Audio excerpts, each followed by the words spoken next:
এই দাদা দুজন আহিছিলে মেৰাপানীৰ পৰা মুৰ্গীত কাম কৰিবলৈ, অৰ্থাৎ হাজৰিকা ৱৰ্কশ্বপলৈ আহিছিলে। দুইখন বলেৰ BS6 হয়, BS6 হয় দুইখন।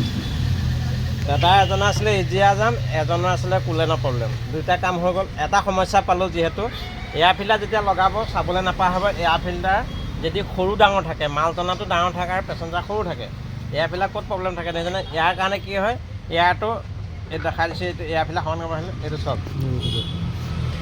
এটা এয়াৰ ফিল্টাৰ সৰু, এটা ফিল্টাৰ ইয়াত যিহেতু দুইখন গাড়ীতে দুইটা এয়াৰ ফিল্টাৰ সৰুৱে লগাই দিছিলে। দেখিছেনে বন্ধু চক, এটা সৰু এটা ডাঙৰ, যিহেতু মাল টনা ডাঙৰটোৱে খায়। ইয়াত যদি এইটো ধৰি দিয়ক অকণমান,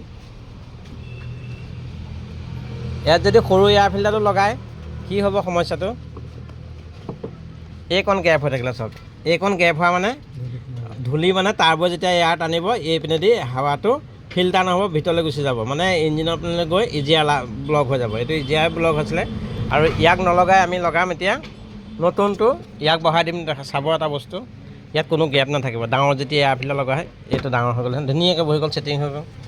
দেখিছে, সেইদৰে যিসকল মেকানিক বন্ধুৱে এয়াৰ ফিল্টাৰটো লগাই এবাৰ চাবলৈ নাপাহৰিব, নহয় তাৰ কাৰণে গাড়ী মালিকজনৰ অকণ অসুবিধা হয় আৰু সমস্যাও বহুত দীঘলীয়া হয়। সেই গতিকে এয়াৰ ফিল্টাৰ চাব অকণমান।